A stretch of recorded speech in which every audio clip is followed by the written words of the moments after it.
Picture this. You're 367 feet below an ice-covered pond, wedged in a freezing underwater tunnel so narrow you can barely move, and the friend you came here with is dying right in front of your eyes. But if you panic, even for a second, you'll drown too.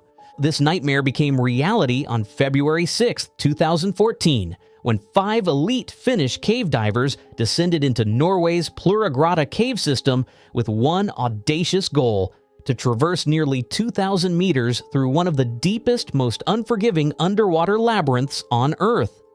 Only 3 would make it back alive, and what happened next, the illegal recovery mission that followed 46 days later, would become one of the most daring underwater operations ever documented: the Forbidden Dive. The Plura cave system sits beneath a frozen river valley just south of the Arctic Circle in Norway, carved through ancient limestone that transformed into marble over millions of years. It's not just deep, it's the deepest diveable cave in northern Europe, plunging to depths exceeding 425 feet. The water temperature hovers between 2 and 7 degrees Celsius, cold enough to kill you within minutes if your dry suit tears on the jagged cave walls. Most divers who visit Plura enter from the dry cave side, called Steinugelflaget, descending over 100 meters through a vertical climb just to reach the water. They swim in, admire the pristine marble formations, and turn back the way they came. But for truly obsessed cave divers, there's another challenge entirely: the traverse. Starting from a small frozen pond on the opposite side, threading through nearly 2,000 meters of underwater passages, squeezing through restrictions where a single wrong move means death, then ascending into Steinugelflaget, where a 90-meter vaulted ceiling rises overhead with daylight flickering through a crack in the hillside. In September 2013, 3 Finnish divers, Patrick Grunqvist, a firefighter by trade, along with Kai Kenkinen and Sami Pakarinen, became the first to successfully complete this traverse from the Steinugelflaget side. It was a monumental achievement in the cave diving community, the kind of first ascent that gets whispered about in diving forums worldwide. But they'd done it the easy way, starting from the dry cave and finishing at the pond. Now, in February 2014, they wanted to do it backwards, starting from the hardest entrance, the ice-covered pond, and navigating to Steinugelflaget. It was the ultimate test, a dive that would take 5 hours if everything went perfectly, requiring underwater scooters called DPVS, diver propulsion vehicles, to cover the distance, and demanding they descend to 130 meters, deeper than the length of a football field, while managing gas supplies according to the sacred rule of thirds. The rule of thirds is simple in theory, brutal in practice. You use 1/3 of your breathing gas getting in, 1/3 getting out, and keep 1/3 in reserve for emergencies. Because in an overhead environment like a cave, you can't just shoot to the surface if something goes wrong. The only way out is the way you came in. 5 men gathered for this expedition: Patrick Grunqvist and Kai Kenkinen, the veterans who'd pioneered the route; Jari Huotarinen, Patrick's close friend attempting the traverse for the first time; Vesa Rantanen, an experienced diver eager to test himself in Plura's depths; and Jari Usimaki, known among the group as deliberate and methodical, never one to rush. But here's the thing, and this detail would haunt them forever: they didn't do proper preparation dives. No reconnaissance runs from the pond side. No practice squeezing through the restrictions with full gear. No emergency gas caches placed along the route. As Patrick would later admit with devastating honesty, "If we had done a practice run, things would have been different. It was totally our own fault." Into the abyss. On that February morning, the team arrived at the frozen pond with a trailer full of equipment: a snowmobile, multiple DPVEs, dozens of diving tanks, dry suits, rebreathers, and enough gear to outfit a small expedition. They cut a triangular hole through the ice and split into 2 groups. Patrick and Jari Huotarinen would go first. 2 hours later, after the sediment settled, Vesa, Jari Usimaki, and Kai would follow. Patrick slipped into the water first, with Hari close behind. The plan was straightforward: descend through 500 meters of relatively shallow water, pass through a 250-meter-long air chamber where they could briefly surface, then make the deep dive. the terrifying U-shaped section that bottoms out at 130 meters. When everything goes wrong, Patrick navigated through a particularly tight restriction and looked back for Hari's light. It wasn't there. He waited. Seconds stretched, then he saw it. Hari's light waving frantically up and down. The universal distress signal, Patrick immediately swam back. At 367 feet below the surface, he found Hari in trouble. The line attached to Hari's underwater scooter had somehow become wedged under a massive rock. Hari was stuck, and he was panicking. This is where you need to understand something crucial about rebreathers. Unlike regular scuba gear that releases bubbles with every breath, rebreathers recycle your exhaled gas, scrubbing out the carbon dioxide and adding fresh oxygen. It's efficient, extending dive time dramatically. But it has a fatal weakness. If you breathe too fast, if you panic, the system can't remove CO2 quickly enough. You start rebreathing your own carbon dioxide. It's called hypercapnia, and it's 20 times more narcotic than nitrogen.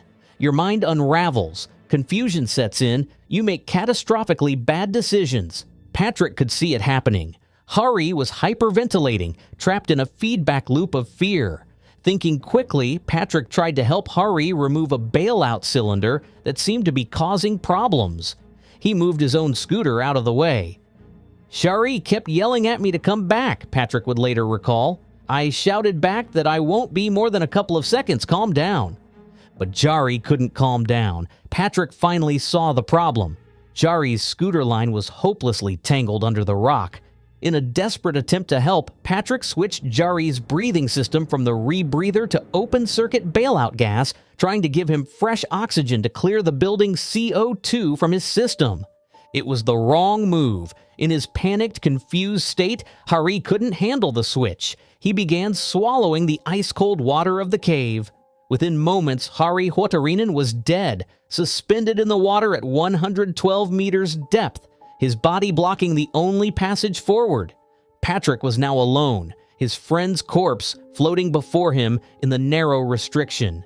He tried frantically to free the body, pulling, adjusting, desperate to clear the passage for the divers he knew would be coming behind him. Nothing worked, and every minute he spent here at this crushing depth was adding hours to his required decompression time.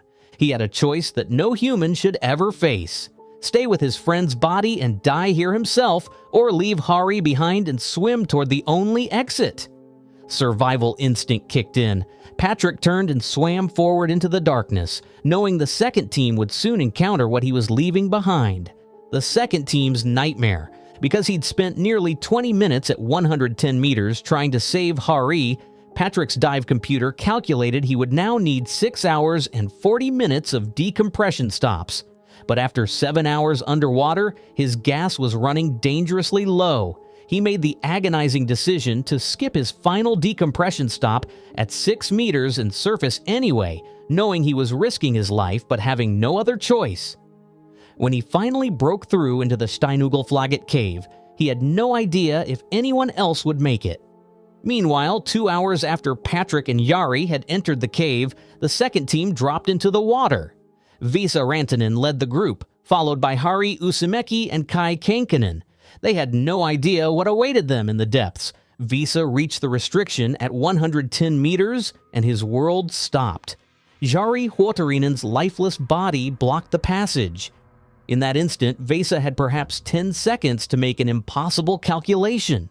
Turn back meant swimming through the deepest section of the cave with no guarantee he had enough gas. Going back would require even longer decompression than going forward. But going forward meant something psychologically devastating, squeezing his body past his dead friend's corpse in a tunnel so narrow he'd have to feel every inch of Hari's lifeless body against him. Vesa chose to push forward. It took him more than 15 minutes of nightmarish struggle to squeeze through, having to remove some of his own equipment just to fit past Jerry's body. Those 15 minutes at depth added catastrophic decompression obligations. When Vesa finally surfaced 90 minutes before his computer said it was safe, he was already feeling the symptoms: pressure building in his joints, pain shooting through his elbows and knees. The nitrogen bubbles were forming in his blood and tissues. Decompression sickness? The bends. And this case would be severe enough to cause permanent spinal cord damage. Behind Vesa, Hari Uzumaki faced the same horrific scene. But unlike Vesa, Yari couldn't handle it. He panicked. His breathing accelerated. The carbon dioxide built up in his rebreather system. Somewhere in those dark passages, Yari Uzumaki lost consciousness and drowned, becoming the second fatality of the day. That left only Kai Kankinen trailing behind. When he encountered the blocked passage and realized Yari Uzumaki was in trouble, Kai made a different choice. He turned around. He would swim back through the deepest section of the cave, back through all those passages, back to the frozen pond where they'd started. It would require every ounce of discipline he possessed. One mistake, one moment of panic, and he'd become the third victim. For 11 hours, Kai swam alone through the freezing darkness, making decompression stop after decompression stop, his only focus on his family waiting above. When he finally reached the pond entrance, he discovered a thin layer of ice had reformed over the hole. He punched through it and dragged himself onto the ice, the only member of the second team to survive. The aftermath and the promise. All three survivors were rushed to hospitals suffering from severe decompression sickness. Visa's case was so extreme he required treatment in a recompression chamber in Berlin, Germany, ultimately suffering permanent spinal cord damage. Patrick had surfaced 30 minutes before his computer indicated it was safe. Kai had pushed his body to its absolute limits during that 11-hour ordeal. As they recovered in hospital beds, Norwegian police interrogated them and shut down the cave. An elite British diving team, including renowned cave rescue diver Rick Stanton, assessed the situation and declared it too dangerous. The bodies would stay in the cave indefinitely. But Patrick Grinqvist had made a promise. He'd looked Jari Huotarinen's widow in the eyes and told her, "We would go and get them. They are not going to be left there." The illegal recovery mission. On March 20th, 2014, 46 days after the tragedy, an extraordinary group assembled in secret. 27 divers in total, 17 Finns and 10 Norwegians, sneaking equipment into the valley using trucks, cars, sleds, and snowmobiles. This time, they planned for everything. They built a 20-foot underwater habitat attached to the cave walls that could serve as a dry decompression chamber. They placed 50 backup cylinders at strategic decompression stops throughout the system. Support teams would work at shallower depths at both entrances. The main recovery team would dive from the Plura Pond side. Patrick Grinqvist, Sami Pakarinen, and Kai Kankinen. Vesa Rantanen, still recovering from his injuries, would coordinate from the surface at Steinugelflaget. At 85 meters depth, Kai had to abort. The psychological weight was too much. Patrick and Sami continued alone into the depths. At 112 meters, they found Hari Huotarinen's body, exactly as Patrick had left him 7 weeks earlier, still tangled in his scooter line at the restriction. Just 20 meters beyond floated Hari Uzumaki. The GoPro cameras captured everything. The divers' torches catching the jagged cave walls, the intermittent whirring of DPVs, the sound of controlled breathing, and the moment they cut Hari Huotarinen free from his entanglement. The recovery took 5 hours of underwater work, bringing Hari Huotarinen's body through the system to the dry cave side of Steinugelflaget. The next day, they returned for Hari Uzumaki, entering from the opposite side. During this second recovery, a section of the cave collapsed onto Patrick. The GoPro caught it all. A boulder falling, nearly crushing him, a terrifying reminder of how close they all were to becoming victims themselves. But they succeeded. Both bodies were recovered, and though the operation was illegal, defying the official diving ban, Norwegian authorities never filed charges. 6 months after the incident, the Finnish president awarded Patrick Grinqvist a Medal of Honor. The cave reopened to divers in March 2014, just days after the recovery. The rule in technical diving is simple. Plan your dive and dive your plan. Have contingencies for every failure mode. Never exceed your limits. But more than anything, remember that in an overhead environment, panic is as deadly as running out of air. Because 367 feet below an ice-covered pond in northern Norway, if you can't keep your breathing under control, the cave will kill you, and it will take the friends trying to save you down with you.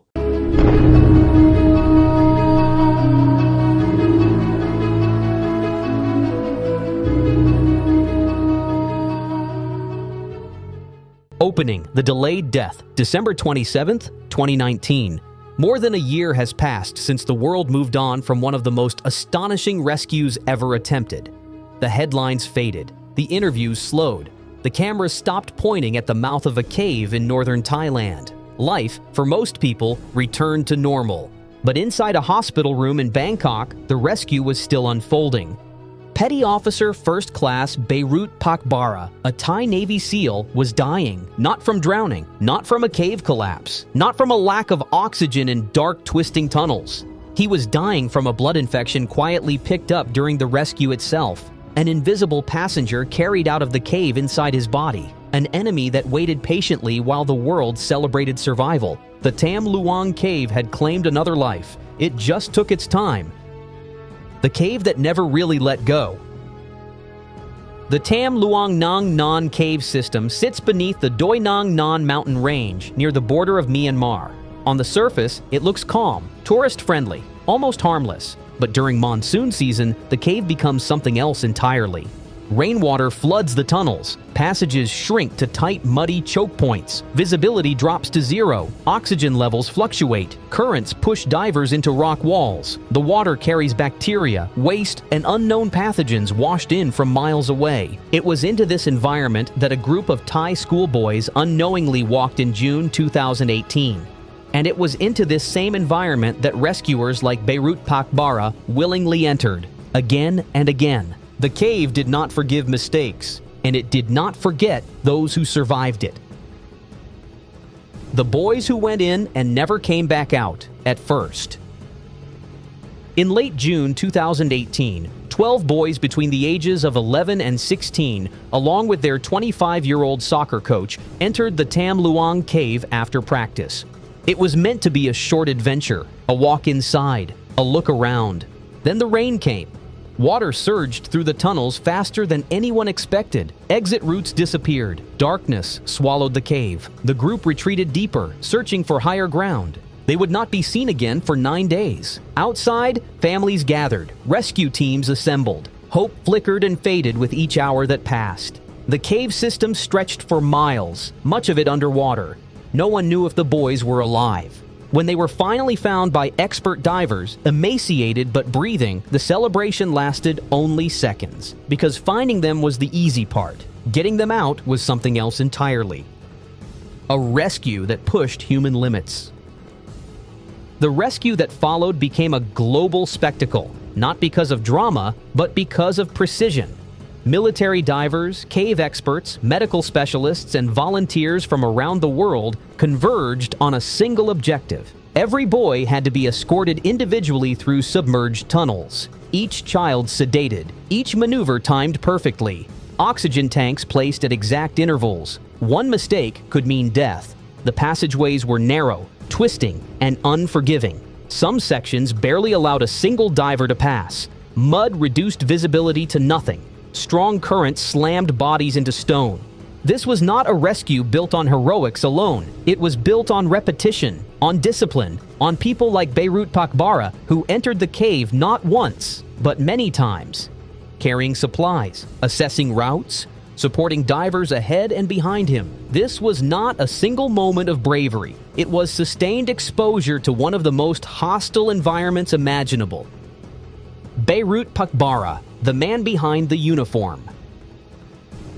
Beirut Pakbara was not a public figure before the rescue. He was not seeking recognition. He was a working Navy SEAL, trained in underwater operations and emergency response. He volunteered. Like many in the unit, he understood the risks that came with cave diving, drowning, disorientation, equipment failure, decompression sickness. What no one talked about, because almost no one understood it, was infection. The water inside Tam Luang was not sterile. It was a chemical and biological mixture of soil runoff, animal waste, decaying organic matter, and whatever else the monsoon washed into the mountain. Every cut, Every scrape, every exposed mucous membrane was a potential entry point.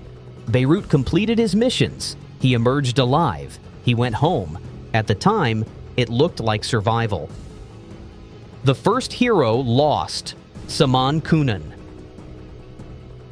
Before Beirut's illness ever showed signs, the rescue had already taken one life. On July 6, 2018, Saman Kunan, a former Thai Navy SEAL volunteering for the operation, entered the cave to place oxygen tanks along the exit route. It was routine work by rescue standards. Necessary. Dangerous. On the way out, he ran out of air. His diving partner pulled him from the water and attempted CPR. It didn't work. Saman Kunan was pronounced dead in the early hours of the morning. The news shocked the world. Here was proof that the rescue carried a price. Saman was posthumously promoted and honored by the King of Thailand. A statue was erected near the cave entrance. His name became synonymous with sacrifice. At the time, many believed the cost had already been paid. They were wrong. After the rescue, when celebration drowned out warning signs. By July 2018, the boys and their coach were safe. The world exhaled. Media attention turned to interviews, documentaries, and film deals. The rescuers returned to their lives. Beirut Pakbara received recognition. He continued serving. On the surface, everything seemed fine. There were no dramatic collapses, no emergency hospitalizations immediately after the rescue, nothing that would make anyone think the cave had followed him home. That is how latent infections work. They wait. How a cave can poison without being noticed. Blood infections don't always announce themselves. Sometimes they enter quietly through microscopic wounds. Sometimes they linger in tissue. Sometimes they grow slowly, outpacing the immune system over months. During the weeks of rescue operations, Beirut was exposed repeatedly, submerged for long periods, skin softened by water, protective barriers weakened. Somewhere during that time, bacteria entered his body. It did not kill him immediately. It gave him time to believe he had escaped. The first signs that something was wrong. Weeks turned into months. Late in 2018, Beirut began feeling unwell. The symptoms were not dramatic at first. Fatigue, illness that didn't resolve, a sense that something was off. Doctors intervened. Antibiotics were prescribed. He was monitored closely. At first, the treatments worked, or at least they seemed to, but the infection never fully disappeared. It adapted. A year of hospital rooms and hope. Throughout 2019, Beirut Pakbara moved in and out of hospitals. His mother would later say that since the cave rescue, he had been hospitalized multiple times. Each admission followed a similar pattern. Symptoms worsen, doctors respond, condition stabilizes, hope returns, then the infection comes back. Stronger, more resistant. Blood infections are especially dangerous because once bacteria enter the bloodstream, they can travel anywhere. Organs, joints, the heart, the brain. The body becomes a battlefield with no clear front line. When medicine runs out of options. By mid-2019, the outlook had changed. The infection was no longer localized. It had spread. Antibiotics that once helped no longer worked as effectively. The medical team adjusted treatments, stronger drugs, new combinations. The infection adapted again. This was no longer just an illness. It was a siege. The Thai Navy remained involved. Beirut was not forgotten. He was a hero in uniform, still technically in service, still fighting. But this was not a battle training could win.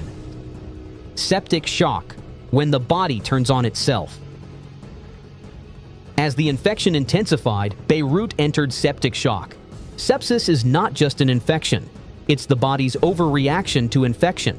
The immune system releases chemicals that cause widespread inflammation. Blood pressure drops. Organs begin to fail.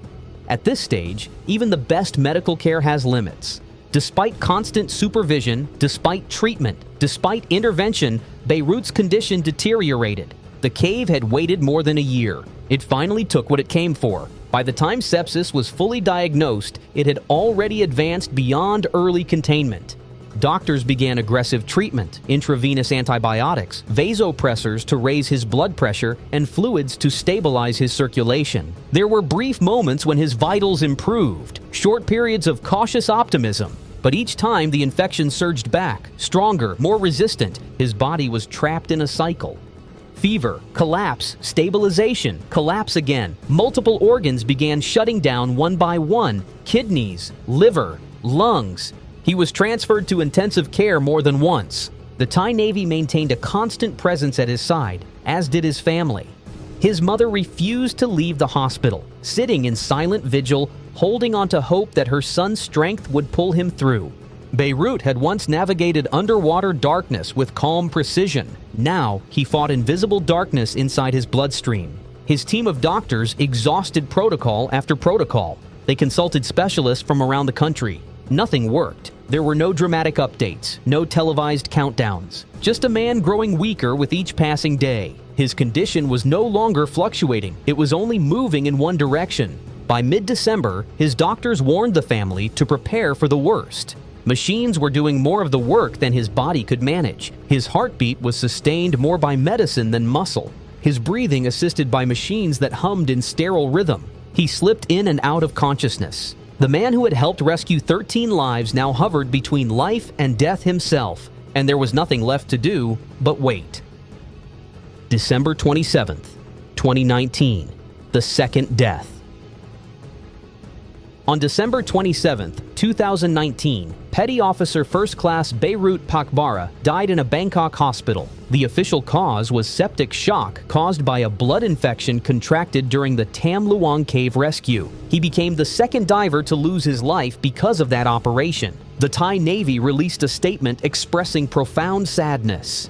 The royal family's condolences were conveyed. His sacrifice was formally acknowledged. There was no dramatic rescue scene this time. No helicopters, no cheering crowds. Just a quiet hospital room and a body that had fought long past what anyone expected.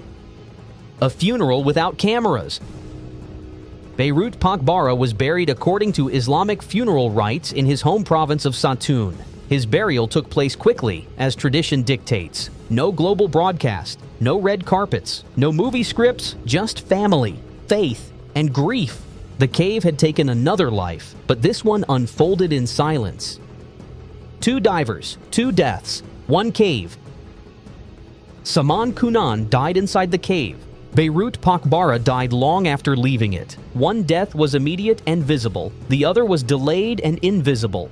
Together, they tell a larger story about risk that isn't always obvious. The danger of rescue doesn't end when the last person is pulled to safety. The pathogens no one talked about. Cave environments are biological unknowns. Floodwaters mix with soil bacteria, animal waste, and stagnant pools that rarely see sunlight. Protective gear reduces risk, but it doesn't eliminate it. During the rescue, focus was on drowning, oxygen, and navigation. Infection risk was not a major part of the conversation. Not because anyone was negligent, because no one fully understood it. Beirut's death exposed a blind spot in rescue planning, a threat that doesn't kill immediately, but waits. The hidden cost of heroism. The boys were saved, the coach survived, the rescue succeeded, but success came at a cost that unfolded slowly. Saman Kunan paid immediately. Beirut Pakbara paid over time. Others may have suffered infections and survived. Some may never know what exposure did to their bodies. The cave didn't discriminate. It simply existed. How the world remembered and moved on. Statues were built. Films were made. The story became inspirational. Tourists visited the cave. Millions passed by memorials honoring the fallen diver who died during the rescue. Beirut's story, quieter and slower, did not fit neatly into the heroic narrative. Delayed deaths rarely do. What Beirut Pakbara's death really teaches. Heroism doesn't end when the cameras leave. Risk doesn't always announce itself. Some consequences take months or years to appear. Beirut Pakbara didn't drown. He didn't suffocate. He didn't panic. He survived the cave, and then the cave followed him home. The Tam Luang rescue will always be remembered as a triumph. 12 boys, 1 coach, all alive. But beneath that victory lies a quieter truth. 2 divers died, one in darkness, one in daylight, one immediately, one slowly. Beirut Pakbara's death reminds the world that survival isn't always the end of the story. Sometimes it's just the beginning of another battle, one fought far from cameras. It began in silence, the kind of silence only found deep below the surface, where sunlight dies and even thoughts seem to echo. Bushman's Hole, or Boesman's Gat, as it's known locally, hides in South Africa's northern Cape. From above, it looks like any peaceful watering hole on a farm. Nothing out of place, nothing alarming. But beneath it, a vertical tunnel drops nearly 300 meters straight down, deeper than the Eiffel Tower is tall, deeper than most humans can even imagine venturing. The cave is so remote, so extreme, that more people have walked on the surface of the moon than have reached its bottom. Back in 1994, this cavern claimed a life. Dion Dreyer, just 20 years old, vanished inside it. The official cause was never pinned down completely. Some suspected carbon dioxide buildup. Others whispered about narcosis. His dive team had watched his light disappear into the abyss and never return. The currents didn't drag him away. The cave swallowed him whole. Searches followed. A robotic sub sent by De Beers found only his helmet. No body, no closure. His family waited for years. And eventually, they stopped waiting. A plaque was placed at the cave entrance to honor their son. The hole had taken him, and they made peace with that, or at least tried. For Theo and Marie Dreyer, it wasn't just about mourning a son, it was about mourning the unknown. Not having a body meant waking up every day with questions that would never be answered. Did he suffer? Was he scared? Was he still tethered to the cave wall, suspended in the dark? The mind plays tricks when it's left with silence. Birthdays came and went. Friends moved on. Dayon's room stayed untouched for years, as though he might walk back in at any moment. His dive log still open to the last page, his gear packed neatly as if waiting. They made visits to the cave, quiet, reflective moments, sometimes with flowers, sometimes with just tears. The plaque became a kind of grave marker, the still water a tombstone. But still, there was no closure. His mother often said that it felt like her heart had sunk to the bottom of that cave with him. Even as time passed, she'd listen for updates from divers or hold her breath every time someone new entered the cave, hoping for news she was afraid to hear. Bushman's Hole had transformed from a sinkhole into a scar, one that never fully healed. 10 years passed, and still the silence at the bottom of that abyss remained unbroken. Until Dave Shaw arrived. For a decade, that's where the story stayed. Until another diver came along, Dave Shaw. By then, Dave wasn't just a recreational diver, he was something of a legend. Australian by birth, commercial airline pilot by trade. He started diving with his teenage son in the Philippines in the late 90s, and it had become more than a hobby. It was an obsession. But not the shallow water kind. Dave was drawn to depth, to danger, to caves where no natural light could reach. He wasn't interested in reefs and sea turtles. He wanted pressure, risk, silence. He met Don Shirley, a fellow technical diver and former British Army electronics expert in South Africa around 2002. They hit it off. Don ran a dive school at Kamati Springs, a flooded asbestos mine turned training ground. Over time, Don and Dave logged over 100 hours underwater together. And as with many deep divers, the trust between them became something unspoken. When your life hangs on another man's decisions at 800 feet, words become unnecessary. It wasn't just about depth records or gear talk. Their bond was forged in a world most people will never know. Free-falling into blackness, navigating by torchlight, breathing only because the machine on your back is whispering permission. Every dive was a dialogue without words, a squeeze on the shoulder, a nod, a hand signal that meant the difference between calm and chaos. Don had seen hundreds of divers come and go, but Dave stood out. His discipline, his calm under pressure, his quiet intensity. It was clear he wasn't in it for ego. He was searching for something down there. Maybe it was silence, maybe it was purpose, or maybe it was just that impossible pull that deep water has on certain souls. Don once said diving with Dave felt like flying formation. Both men tuned into each other's breathing, rhythm, energy. When they trained, they pushed each other, When they surfaced, they debriefed in that low, matter-of-fact tone that divers use when talking about life and death margins. No drama, just facts and respect, the kind that can't be faked, especially in a place where hesitation can kill you. They weren't just dive buddies, they were tethered by something invisible and unbreakable. In October 2004, Dave and Don arrived at Bushman's Hole. Dave wanted to attempt a rebreather world record, to reach depths no diver had ever gone using that system. Rebreathers recycle the air a diver breathes, removing carbon dioxide and adding oxygen back in. They're ideal for long, deep dives but come with serious risks. If something fails, there's no easy bailout. At around 270 meters down, that's nearly 900 feet, Dave made a startling discovery.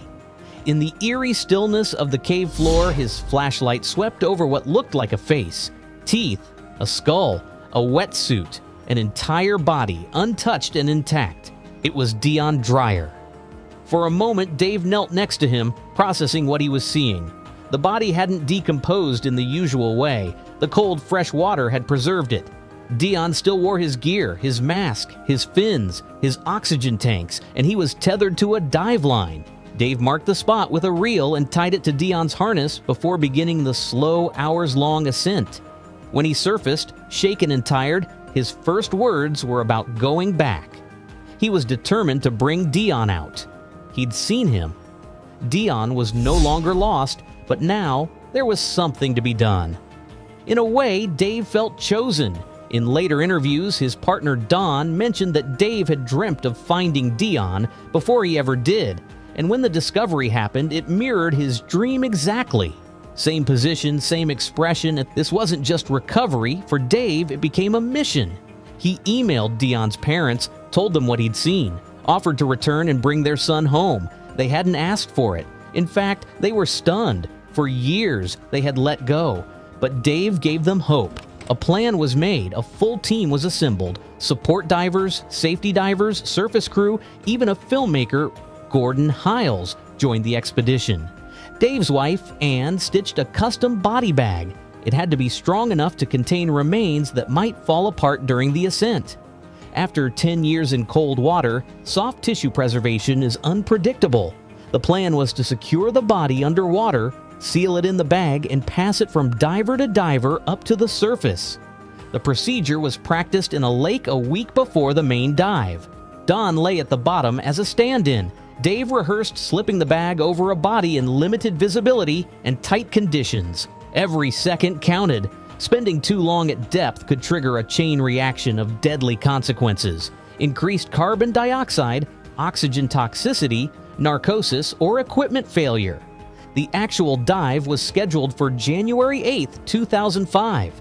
The location was cordoned off by police. In diving terms, this was considered a body recovery, technically a crime scene. At 6:13 a.m., Dave shook Don's hand, smiled, and said he'd be back in 20 minutes.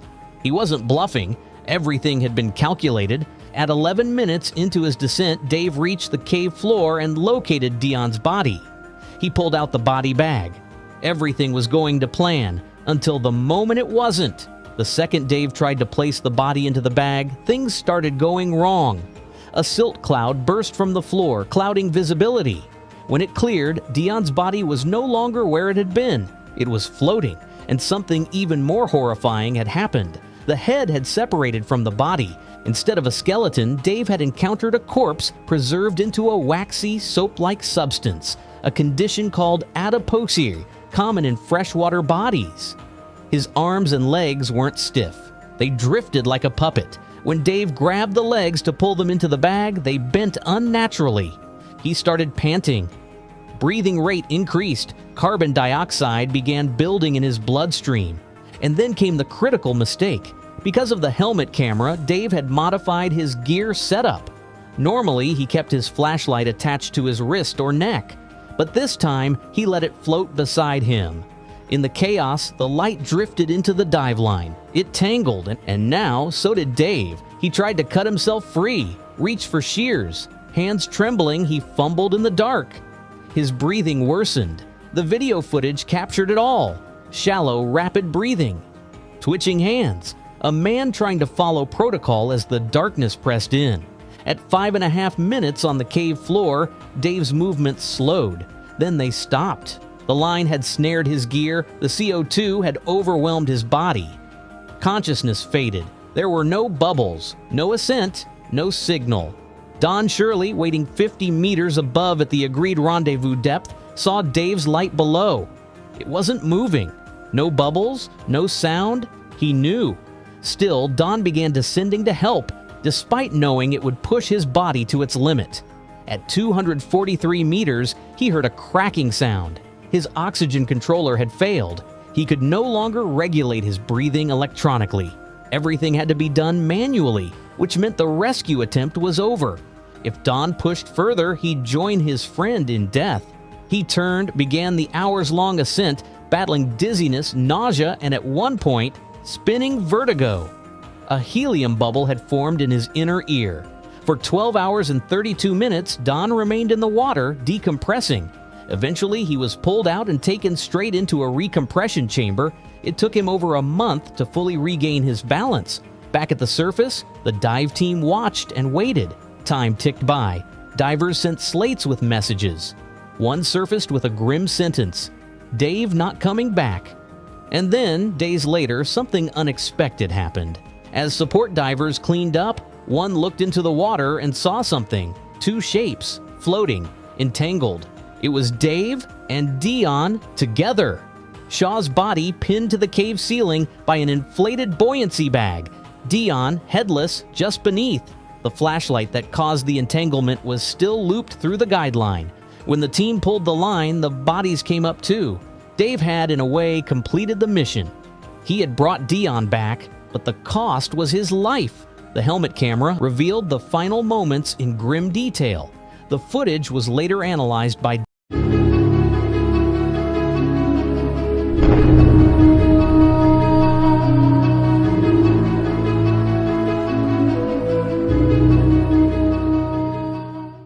Malaka was 29 years old when she died, and by that age she had already lived several lifetimes worth of adventure. Not the kind of adventure that comes from chasing danger for attention, but the kind that comes from curiosity that never switches off, the kind that keeps asking what's beyond the next bend, what's past the next restriction, what lies in the darkness that no one has ever seen before. That curiosity defined her. It shaped her choices, her friendships, her career, and ultimately, the place where her life ended. She wasn't born into cave diving. That world didn't come to her first. Like many great explorers, she started somewhere far more familiar. Open water, shipwrecks, maritime archaeology. Cold water, steel hulls, history frozen in silence. She was already an accomplished wreck diver long before caves ever entered the picture, methodical and calm, comfortable in places most divers never venture. But wrecks have edges. They have outlines. They end. Caves don't. Caves keep going, twisting, narrowing, opening, vanishing into black space. And once Agnes encountered that world, it took hold completely. People who knew her talked about how quickly that shift happened. One moment, she was fascinated by the stories ships left behind. The next, she was consumed by what existed beneath continents.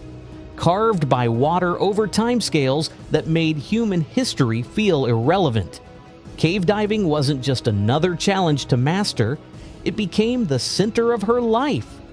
In just a few short years, she moved from learning caves to redefining what was possible inside them. That kind of progression almost never happens. Cave diving is slow, cautious, built on discipline and repetition. Experience usually stacks up over decades. Agnes compressed that timeline into years, not because she was reckless, but because she was relentlessly focused. Florida became her proving ground. She spent a year working with Dive Right, and her days followed a rhythm that barely changed. Drive to Lake City, gear prep, hours underwater, then Ginny Springs again and again, pushing further into the system, learning its moods, its silty traps, its restrictions that punished even small mistakes. Then home to her apartment in Alachua, only to do it all again the next day. Divers who had been exploring those caves for years noticed something unusual very quickly. Agnes didn't just pass restrictions, she flowed through them. Tight spaces that forced experienced cave divers to turn back didn't stop her. She laid thousands of feet of line through virgin passage, places where no guideline had ever existed, places no human had ever passed through before. Every tie-off was deliberate, every decision was calm. She wasn't chasing speed, she was chasing understanding. One of her defining achievements came when she passed a notoriously challenging restriction in baptizing spring. It wasn't just technically demanding, it required absolute confidence in buoyancy, trim, gas management, and mental control. Agnes didn't just get through it, she kept going, laying line deep into unexplored territory. Later, with her buddy James Toland, she would make history by connecting baptizing spring to the Peacock Spring system. That single achievement permanently altered the map of Florida cave diving. It wasn't flashy, it didn't come with applause. But among explorers, it meant everything. Word spread, not in press releases or social media posts, but through conversations in dive shops and parking lots, through quiet acknowledgments from people who had been doing this for decades. Agnes Miloka wasn't just talented, she was exceptional. That's when Wes Skiles noticed her. Wes was already a legend by then, one of the most respected cave explorers in the world. Someone whose career had defined modern cave diving standards. People said he saw something familiar in Agnes. The same drive, the same hunger for discovery, the same willingness to live at the edge of what was known. He became a mentor, and together they worked on projects that pushed Agnes beyond exploration into storytelling. They collaborated on National Geographic documentaries, including filming expeditions in the caves of the Bahamas. These weren't recreational dives. These were complex logistics-heavy projects involving tight schedules, filming equipment, and absolute precision. Agnes thrived in that environment. The camera didn't distract her. It sharpened her focus. She understood that exploration didn't mean much if no one ever saw what was discovered. That realization fed into her biggest dream, a career built around cave exploration, conservation, and documentary filmmaking.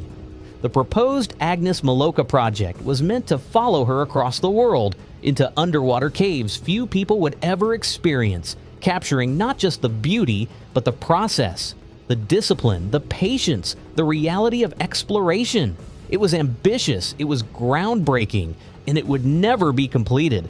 Back in Australia, Agnes continued doing what she always did best, exploring. Mount Gambier became a familiar landscape. Tank Cave, in particular, captured her imagination completely. She didn't stumble into it blindly. She knew it well. She had explored it before multiple times. She understood its layout better than most. And yet she never underestimated it. Tank Cave wasn't just another site. She called it the crowning jewel of Australian caves. But admiration came with caution. She described navigating it as moving through a wild spider web. Tangled, confusing, easy to misread, passages overlapped, lines crossed. Silt waited patiently on every surface, ready to explode into blindness with a single careless movement. That complexity didn't scare her. It called to her. Virgin passages still existed inside Tank Cave, unmapped corridors, places no one had laid line through yet. Agnes knew what that meant. Discovery was still possible, real discovery, and she wanted to push further than anyone had before. Her exploration wasn't limited to Mount Gambier. At Buchan in Victoria, she and Jim Arundale revealed more than a kilometer of streamway passage in the Elk Cave system, pushing through 6 brutally tight sumps along the way. In Cocklebiddy Cave on the Nullarbor, she swam almost to the end with ease, surpassing many who had tried before. In the cold water of Tiger's Eye in Tasmania, she immediately found deep-going passage where others had failed. The pattern was consistent. Agnes saw routes others missed. She stayed calm where others rushed. She listened to caves instead of fighting them. Even Hollywood noticed. She worked as a stunt double on the film Sanctum, bringing real cave diving expertise into a fictional story inspired by real exploration. It was another sign that her future extended far beyond weekend dives and expedition logs. She was becoming a bridge between worlds. By the time she was 29, Agnes Miloka wasn't an amateur chasing danger. She was a professional diver, an explorer, a conservationist, and a rising voice in a community that took skill and discipline seriously. She was also known for something harder to define, but just as real: an engaging smile, an energy that lifted people around her, a cheerfulness that existed alongside her intensity. People sometimes misunderstood that combination. Fearlessness can look like recklessness from the outside, but Agnes wasn't blind to risk. She talked openly about it. In interviews, she acknowledged that extreme sports carry consequences, that every dive is a calculated decision, that tomorrow isn't guaranteed, but she believed life was meant to be lived fully, not cautiously from a distance. That belief didn't make her careless. It made her committed. On February 27, 2011, Agnes prepared for what should have been a routine exploration dive in Tank Cave. Not routine in the sense of easy, but routine for her. She had the training. She had the experience. She had the equipment. She was laying line into new passage, exactly what she had done countless times before. Tank Cave waited the way it always had. Silent, indifferent, beautiful. What happened next would never be fully known. Evidence recovered later suggested a familiar and terrifying chain of events. Somewhere deep inside the system, Agnes entered a restrictive passage, tight enough to demand precision. One movement too aggressive, one misplaced kick, and the cave responded the way caves always do. Silt lifted from the walls and floor, exploding into the water column. Visibility dropped to zero. In cave diving, that moment changes everything. Direction disappears. Space collapses. The brain screams for escape while logic fights to stay in control. Agnes became disoriented. The guideline that should have been her lifeline became difficult to locate or follow. Panic, even in experienced divers, can arrive fast and without warning. She was 1,800 feet from the entrance, 66 feet underwater, in a cave she knew but could no longer recognize. She ran out of air. Recovery teams would later find her body deep inside the cave, positioned in a tight section that made extraction extremely difficult. Dr. Richard Harry Harris, a close friend and respected diver, was among those involved in bringing her back to the surface. The dive community watched, stunned, as one of the best of her generation was lost to a scenario every cave diver fears. Agnes Maloka did not die because she was untrained. She did not die because she ignored safety. She died because caves do not forgive small errors, no matter who makes them. Her death sent shockwaves far beyond Australia. Around the world, divers recognized the pattern instantly: a silt out, disorientation, gas depletion. The same sequence that had claimed lives in the shaft decades earlier. The same sequence that had trapped divers in Death Cave. The same sequence that had taken lives in Pickaninny Ponds, in Kilsby Sinkhole, in caves across continents. Experience reduces risk. It never eliminates it. In the days that followed, questions surfaced, as they always do. Was she diving alone? Was there equipment failure? Was a closed-circuit rebreather involved? Investigations revealed no obvious mechanical failure. No reckless deviation from known limits. Just a mistake, compounded by an unforgiving environment. The cave didn't care who she was. Agnes's unfinished documentary project became a symbol of everything lost. The stories she would have told, the caves she would have mapped, the passages that would have carried her name. Instead, her legacy lived on in the lines she laid, the system she connected, and the divers she inspired. And yet, her story doesn't exist in isolation.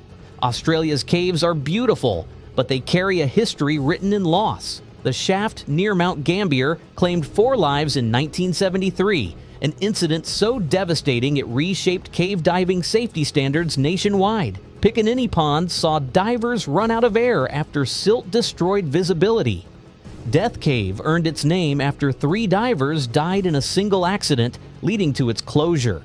Again and again, the pattern repeats: disorientation, poor visibility, panic, air depletion. Globally, the names change, but the lessons don't. Sheck Exley, Dave Shaw, legends who pushed boundaries and paid the ultimate price. Cave diving does not discriminate between beginners and pioneers. Agnes Maloka understood that. She accepted it, and she chose to dive anyway. Her life wasn't defined by how it ended, but by how fully it was lived. She explored because she needed to know. She pushed limits because curiosity demanded it. She didn't chase danger for its own sake.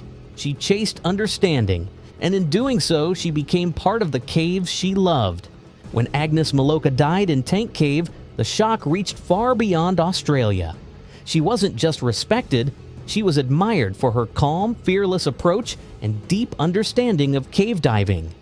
On February 27, 2011, she entered a familiar system she'd explored many times. But in a tight passage, silt was stirred, visibility vanished, and disorientation took over. She ran out of air, 66 feet underwater, 1,800 feet from the entrance. Her recovery was led by Dr. Richard Harris, a close friend. But Agnes's story didn't end there. She had already mapped new cave systems in Australia and the U.S., contributed to major exploration projects, and brought cave diving to film audiences in Sanctum. Her planned documentary series was never finished, but her legacy, as an explorer, storyteller, and pioneer, lives on in every passage she revealed. What made Agnes different wasn't just her skill underwater. It was the way she communicated her passion above it. She was a bridge between two worlds, the tight-knit technical cave diving community and the larger public who had no idea what lay beneath their feet. Through photography, writing, and speaking, she invited people into that dark, beautiful space. Her death echoed beyond the diving world because it spoke to something deeper. It wasn't just a tragedy, it was a reminder that skill doesn't guarantee safety, that nature doesn't bend to credentials, that caves don't care how good you are. And hers wasn't the only name. The history of cave diving is filled with stories like hers, people at the peak of their abilities, brought down by a moment of bad luck, a misread current, or a decision made in zero visibility. There was Shek Exley, a legendary figure who wrote the book on cave diving safety, who still died while trying to break a depth record in Mexico's Zacatán sinkhole. There was Dave Shaw, who lost his life trying to recover the body of another diver from South Africa's Bushman's Hole, an effort as noble as it was dangerous. There were the tragedies at the Shaft, at Pluricave, at Eagle's Nest, all reminders that caves demand more than expertise. They demand humility. Agnes understood that. She wasn't reckless, she took the precautions, she respected the rules, but the cave didn't care. Still, that risk didn't stop her. And it hasn't stopped those who follow her, because exploration real exploration carries risk, and those who choose to face it don't do so out of arrogance. They do it out of curiosity, wonder, a desire to witness something untouched, to map the unknown, to shine a light in the darkness. Agnes found meaning there. She once said diving gave her a reason to get up in the morning. And even knowing what she did, the dangers, the losses, she chose to keep going. Because that was her purpose. She left behind more than maps and memories. She left behind a message that life isn't just about avoiding danger. It's about understanding what you're willing to face danger for. Today, divers tie into lines she laid. They follow routes she helped open. And many do so with a deeper sense of responsibility because they know her story. Agnes Maloka's name will always be tied to Tank Cave. But she didn't just die there, she lived for it. And that more than anything is what the cave can't erase.